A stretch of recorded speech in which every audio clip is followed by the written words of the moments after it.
बिहार के रहने वाले पांडव कुमार जो खगड़िया से आते हैं, उनकी मृत्यु दिल्ली के अंदर हो जाती है। वो एक डिलीवरी बॉय थे और एक कांस्टेबल के द्वारा उनको गोली मार दी जाती है। दुख की बात तो ये है कि इस पे किसी भी नेता का कोई भी संज्ञान नहीं आता है। अभी तक कोई कार्रवाई भी समझ में नहीं आती है और हर समय बिहारी होने का ही सज़ा क्यों मिलता है। सिर्फ बिहारी होनी, उसके बिहारी होने का ही सज़ा मिला है कि उसको गोली मारा गया। अभी तक जो बोल रहे थे कि अरे राम राज आ गया, बिहार के अंदर बीजेपी सरकार आ गई, ऐसा होगा वैसा होगा। सबसे पहले तो बिहारियों को अपने स्टेट छोड़ के दूसरे स्टेट में जाने की नौबत क्यों आ रही है? क्योंकि यहाँ पे रोज़गार नहीं है, और दूसरे स्टेटों के अंदर रोज़गार भी है तो वहाँ पे बिहारियों को लताड़ा क्यों जा रहा है? लताड़ा तो छोड़ो भाई, अभी गोली मार दी गई। और बिहार फर्स्ट, बिहारी फर्स्ट कहने वाले आइए ना हमारे बिहार में, कहाँ गए वो लोग? इतने अच्छे अच्छे सिंगर, इतने बड़े बड़े सांसद लोग,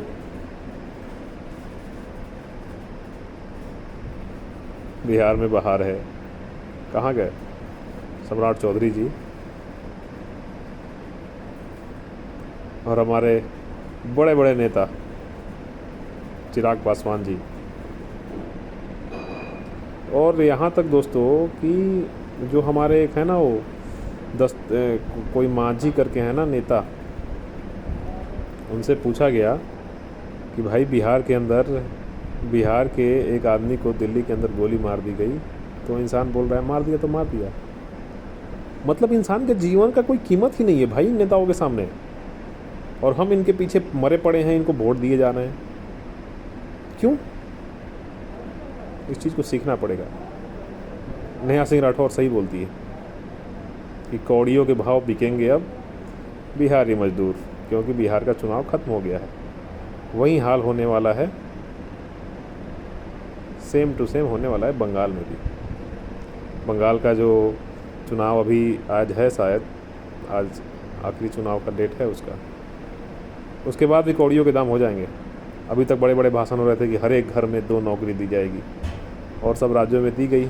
अगर और सब राज्यों में दी गई होती, बिहार का चुनाव शायद 2, 4, 5, 6 महीना पहले ही हुआ है, अगर यहाँ हुआ होता तो कोई बेरोजगार नहीं होता ना, हर एक घर में 2 नौकरी। पर यहाँ तो सभी लोग बिक गए 10,000 वोट पे। 10,000 रुपये दो भाई, वोट ले लो। ये दोहरी रणनीति नहीं चलने वाली है, इस पर ध्यान देना होगा गवर्नमेंट को।